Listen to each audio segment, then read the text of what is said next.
And now, as we make our way through the night to Dr. Watson's hospitable door, we notice a feeling of spring in the air. The buds are swollen on the trees, still black and dripping from the rain. There's the smell of warm, damp earth. Delicious. Hey, Mr. Manning? Well, hello, Dr. Watson. I didn't see you in the dark. Yes, I've been out checking up to see if my magnolias survived the winter. Any casualties? No, they all seem to be fairly bursting with buds. There's nothing as delicious as that first faint whiff of spring. All is treacherous. Come along to the house before we both catch our death of cold. After you, sir. Not at all, my boy. None of that age before beauty nonsense. I'm not as decrepit as all that. Oh, what's this? The front hall littered with trunks and suitcases? Oh, yes. I'm afraid my annual wanderlust has broken out rather early this spring. I'm off on a little jaunt first thing tomorrow morning, but come along into the study. Does that mean that this is the last of our storytelling evening? For this winter, yes, I'm afraid it does. Well, I trust I'm not too forward if I hope to be invited back again in the fall. Oh, of course not. You know we'll be waiting for your return. Oh, thanks very much. It's very, very decent of you. To put up with the meanderings of an old fellow like myself. I appreciate it, you know. But sit down, Mr. Manning. Sit down there, over there, in the usual chair. Let's get on with our story before I get all glittery and sentimental. You're going to tell us about Professor Moriarty tonight, aren't you? Well, I had intended to, but I've changed my mind. I'm going to tell you the adventure of retired Colourman instead. Retired Colourman? Isn't that a military term? No, it isn't. Mr. Josiah P. Amberley had been the junior member of Brickfall and Amberley, manufacturers of artistic paint boxes. He made quite a tidy little fortune. Retired from business at the age of 61, bought a house at Lewisham, and then settled down. The very next year, 1897, I think it was, the old fool married. Married? Yes, married. And the woman 30 years his junior. Yes, that's always a bit risky. Risky? Risky. Within 2 years, he was as miserable a creature as crawls beneath the sun. Oh, dear me, I'm jumping ahead of the story again. As I was saying, it was the 23rd of April, 1899, and a rainy and disagreeable April it had been. Holmes was in a melancholy and philosophic mood that morning as he stood by the window, watching the raindrops chasing one another down the pane. Rain had always depressed him when he was not working on a case. When he was working on a case, I don't believe he realized that there was such a thing as weather.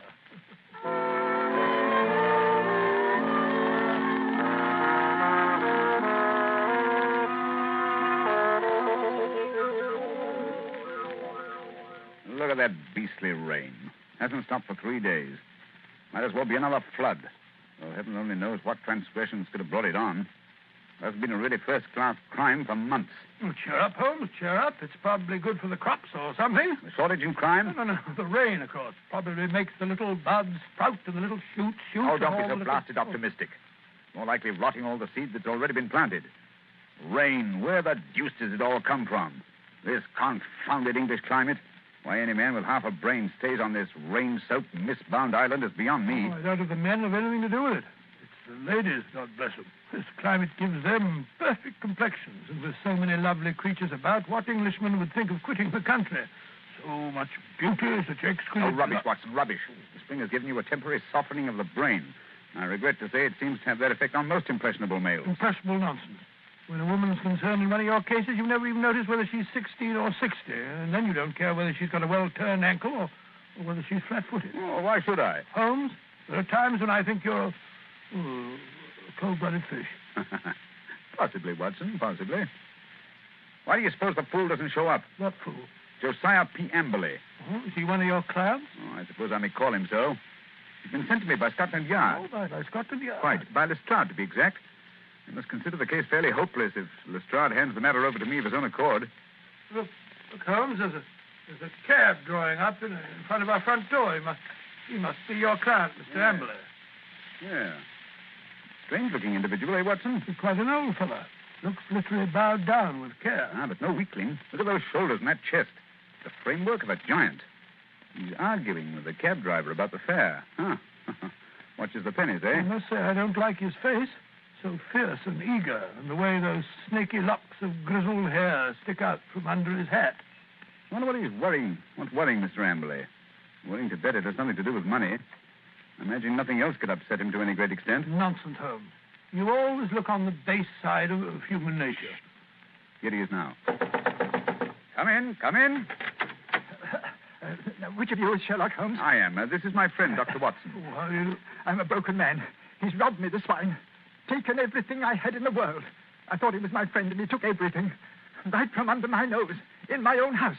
Robbed me, he did. Yes, I felt sure it was a question of money. Money? Who said money? He stole my wife. The light of my life. The apple of my eye. It's true she was very expensive. But after all, she was my wife, and he stole her. Now, Mr. Amberley, My beautiful blonde wife. Hair like gold. And my securities. The money I saved up with years of hard work. Gone. All gone. Yes, thank you. First, tell us about your wife. How long have you been married? 2 years. 2 years, and she's tired of me already. 2 little years. Easy now, good man, easy. More facts and fewer recriminations if we're to get to the bottom of this case. Well, 3 years ago, I retired. Bought a house. Big house at Lewisham. Cost me plenty of money, that house did. Well, sir, I'd never lived alone in a big house before, and got sort of lonely. House began to need looking after, so I thought I'd start looking around for a wife. Nice, healthy, young wife to look after me. Then I met Ella. Handsome girl she was, too. A good cook. Hair like gold. Could bake a beef and kidney pie that would melt in your mouth. So I thought I might as well get married. Yeah, very practical, I'm sure. Yes, that's what I figured at that time. But, Lord, Mr. Holmes, the money a woman runs into. They made my heart bleed the way the money went. I should have thought you'd have been glad when the other fellow took it off your hands. But who was this... This wolf in sheep's clothing? Yes. His name was Dr. Ray Ernest, a young fellow. Used to come over nights and play chess with me. I see. He stole your wife. Yes, and my securities. Yes, but surely the securities are registered. You can hardly hope to convert them. Maybe not, but I must have them back. And you've got to find those securities for me, Mr. Holmes. You've got to find them. And your wife, of course? Well, of course, wherever she is, they are. Quite. On the other hand, Mr. Amberley, I confess I don't see that I can be of much service. It's a routine matter, and I'm sure that Scotland Yard would be only too glad... They haven't found a thing, not a single security. Very well. And we'll do our best. Dr. Watson will take a run down to your house at Lewisham to look over the grounds. Oh, really? Yes. I hardly expected you to come yourself. After my heavy financial loss, nobody cares if an old man's heart is broken. Oh, stop that blubbering. I'm not coming myself because I'm preoccupied with the case of the 2 Coptic patriarchs. This particular case doesn't seem to be very complicated. I'm sure, Mr. Amberley, that Dr. Watson can handle it as well as I could myself. Well, if that's the best that you can offer, I suppose I must be satisfied. Pampered, that's what she was. And that young man, that dirty pickpocket, I treated him like my own son. He had the run of the house. And now look how they've treated me. Me, you never harmed a soul. Quite. And now, good day, Mr. Amberley. Yes. Well, good day, Mr. Holmes. And I shall expect Dr. Watson this afternoon.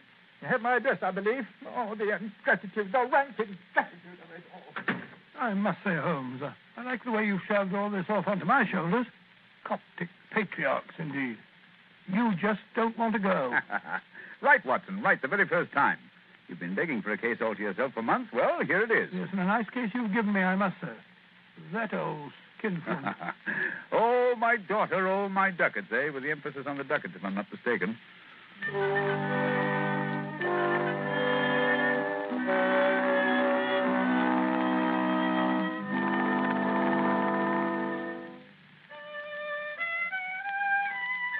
Oh, confound that passage. There. Ah, that's better. That's dash good. Hello. Someone steps on the stairs. Watson, if I'm not mistaken, and in a triumphant mood. Hello, Holmes. Well, I'm back. Hail the conquering hero. A successful afternoon, I take it, with the light of victory in your eye. Well, I did manage to dig up a clue or so. Good. How about Mr. Amberley's place of residence? What's it like? Well, he calls it the Haven. Oh, charming. Yes, isn't it? I think the place would interest you, Holmes. You know that particular quarter, the monotonous brick streets, the weary suburban highways. Well, right in the middle of them lies this beautiful old home, surrounded by a high sun-baked wall, mottled with lichens and topped with moss, the sort of wall... You may omit the perjury, Watson. I note that it was a high brick wall. What? I should have guessed it was the Haven, even if I hadn't asked a lounger who was smoking outside in the street. A lounger? Yes, a tall, dark, heavily-moustached man with a curious look in his eye. With great tinted glasses and a Masonic type in? Good heavens. How'd you know? Oh, the fool. A child of 10 could have seen through that. Oh, Mr. Holmes, I don't see. Never mind. Continue with your story, Watson. Well, I'd hardly entered the gateway before I saw Mr. Amberley coming down the drive to meet me.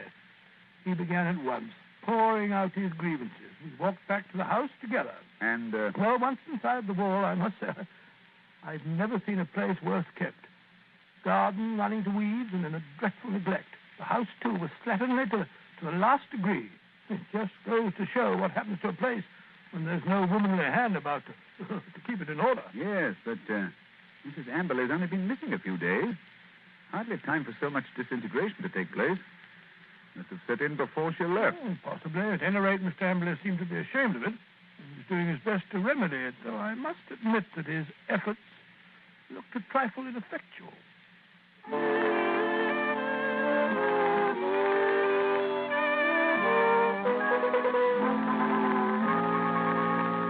What's to become of me? What's to become of me? My wife gone, most of my fortune stolen. Oh, come in, Dr. Watson, come in. Here you see what remains of what used to be called my home. An Englishman's home is his castle, so they say. But home is where the heart is. And my heart... Look out, Dr. Watson, look out. That woodwork's just been... Oh, look at that. Look at that. My best pair of trousers. Too bad. Careful, careful. You almost stepped into that pot of paint. Oh, dash it all, Amberley. This is absolutely the limit. Sorry, I shouldn't have left that pot of paint in the middle of the passage, I suppose. When one's alone in the house, one forgets. Well, alone? So you've been doing this painting yourself? It must strike you a strange occupation under the circumstances. One must do something to ease an aching heart. And step in here, Dr. Watson. This is my study, my sanctum sanctorum. Oh, sanctum sanctorum. I see you've just finished painting woodwork in this room, too. What a smell of paint. Yes, it's not dry yet. That's why I have a fire in here. Now, let me see. Where did you keep your securities? In the safe in that wall. This room is really a strong room, like a bank, with an iron shutter on the window and an iron door, burglar-proof. Ah, that's the irony of it. No thief from without could have taken my money, but my wife, my own wife. There's a picture, Dr. Watson, on the mantel, taken in a wedding dress. Oh, nice-looking girl, Emily. It doesn't look the sort... The viper, the ingrate. Oh, really? Why, that very night, I bought 2 upper-circle seats at the Haymarket Theatre. Wanted to give her a treat, I did. Oh, didn't she go? No. Last moment she said she felt sick. Said she had a headache, she did. I believed her, went alone. When I came back, she was gone. My safe was ransacked. Just a minute. What night was that, Mr. Emily? Last Thursday. Oh, Thursday, was it? Yes, an unused ticket. Money wasted. She was always wasting money. May I have that ticket, Mr. Emily? Hold on. You thrown it in the fire. No, why? I wanted to get rid of it. I want to get rid of everything that reminds me of her. Here, give me that picture. Well, I say... There, into the fire she goes, Cursor. May her soul burn in torment as that picture's burning now.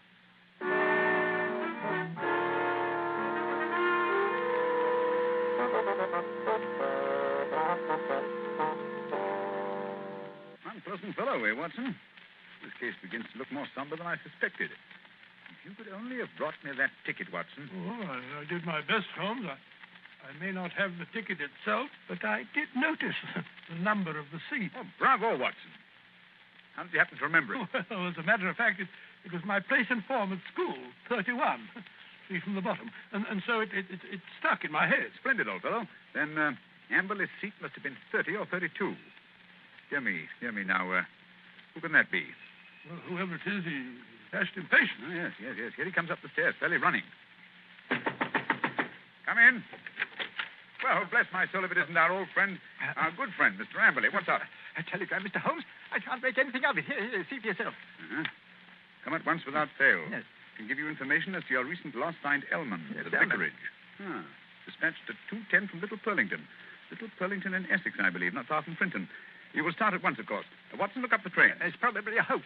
What could anyone in Little Purlington But it's know from a about very me? responsible person. Where's my crockford? Yes, here it is.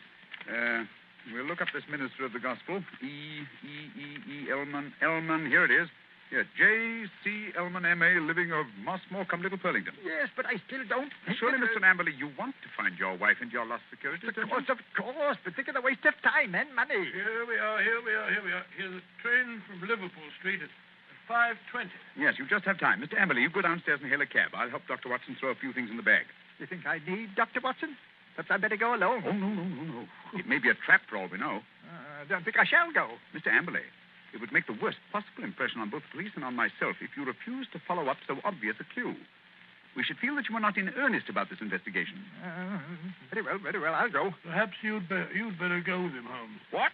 Take your case, Watson. After the brilliant way in which you've handled it? No. Go along, Mr. Amberley, or you'll miss your train. Very well, but the expenses or something. Here you are, Watson. Here's your bag. Sir, it's packed. Yes, you never know when you may be called off on a case like this. I packed it for you. Holmes, I do think Quite. Now, whatever you do, see that he really does go to Little Purlington. Yes, I don't think that he's Again, quite. Should he break away and try to return, get to the nearest telegraph station and send me the single word bolted. I will arrange to have it reach me wherever I am. What? You have something to look into at this end, then? I have, Watson. This case is beginning to take on a rather curious and sinister aspect. Above all, old man, take good care of yourself. And Mr. Amberley. Ah, confound this rain. Everything's as dark as a black hole of Calcutta. Here, the haven. Shitty little haven this is. I can find a window unlatched. Not much chance on the first floor. The old boy's 2 quarters. Ooh. Second-story window, perhaps. Now, if I can manage to scale this porch pillar. This confounded rain. Just slippery as a greased pole. Come on. Hey, there we are. Yeah. Here's the window that's unlatched. Easy. Now. 1 foot over the sill. Now Up with your hands. Up with them, I tell you.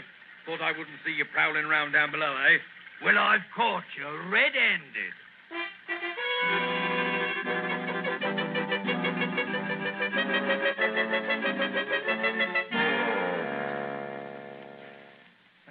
Nice wild goose chase that turned out to be.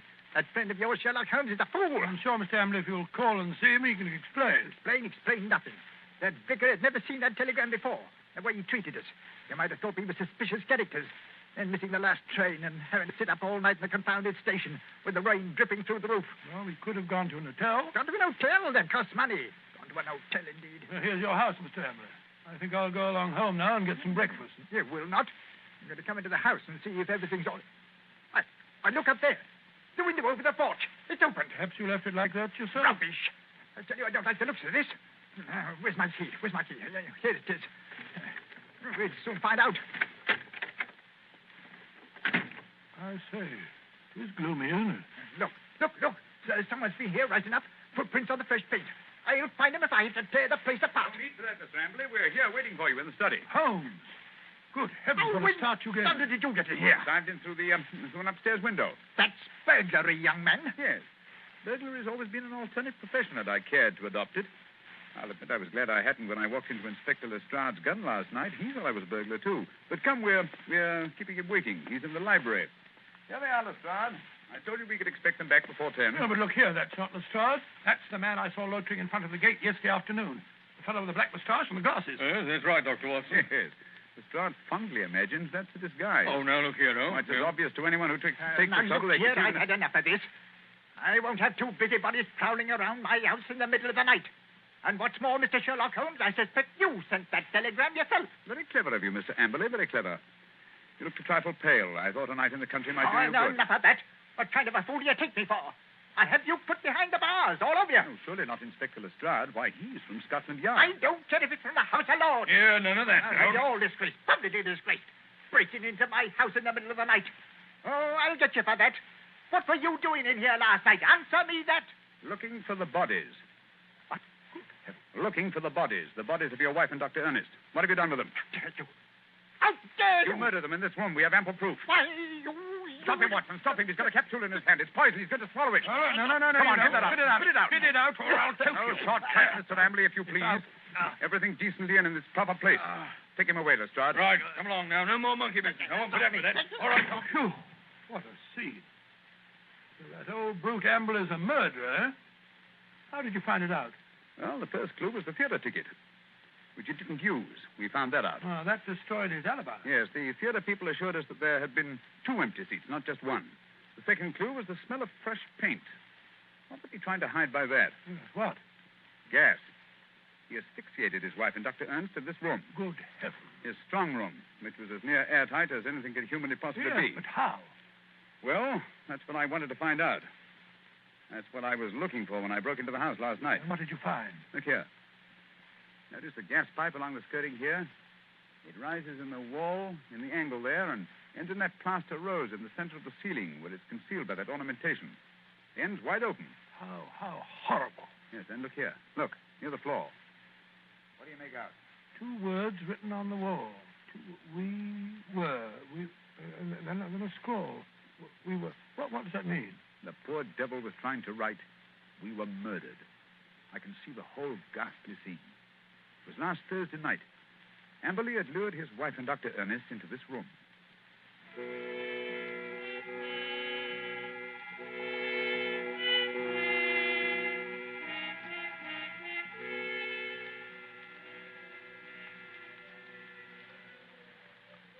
Oh, listen to that wind. I wish it would stop. It's not so bad in this room. Let's have a little game in here, eh, Dr. Ernest? Just you sit here, do you? Entertain the doctor while I go and look for the chessmen. Excuse me for a minute, Dr. Ernest. Certainly. And if you don't mind, I'll close the door. There's such a draft. It'll be much cozier in here with the door closed. Much cozier. If that wind only wouldn't howl. I feel so depressed. Is there something terrible we're going to happen? Oh, nonsense, my dear Mrs. Amberley. This house is getting on your nerves. If there's any wonder. He gets worse and worse. Oh, Dr. Ernest, I'm so frightened. You must go away. What? Now, don't be alarmed, Mrs. Amberley. I've had your husband under observation for some time. I'm afraid he isn't quite normal. It isn't safe for you to stay here any longer. But, Dr. Ernest, don't you understand? I can't leave my husband. Heaven knows what would happen if I left him alone. We could get a nurse to take care of him. You can't stay here with him. What was that? Josiah, he heard us. He was outside the door listening. Oh, Dr. Ernest, this is terrible. What can we do? Listen. You hear that? It's the gas. Someone's turned on the gas. I can smell it. Hurry, hurry. We've got to get out of here. What? Oh, the door's locked. He's locked the door. Amberley! I say, Amberley, open the door. Quick, the window. No, that's locked, too. The iron shutters. Amberley! Amberley, let us out! You realize what this means? He's going to kill us. He must have gone mad, I'm afraid. Yes, it's what I was afraid of. He's a maniac. A homicidal maniac. Oh, this is horrible. We're trapped. What a fool I was. What can we do? I feel so faint. I can hardly breathe. Here. Lie down on the floor. The air's better down here. It's no use. I can't stay awake. I don't mind anymore. I'm quite all right. Really. Mrs. Amberley. Mrs. Amberley. Don't give up. I feel faint, too. I must warn people. It's dangerous. I can't think. God, I can't breathe. I can't think.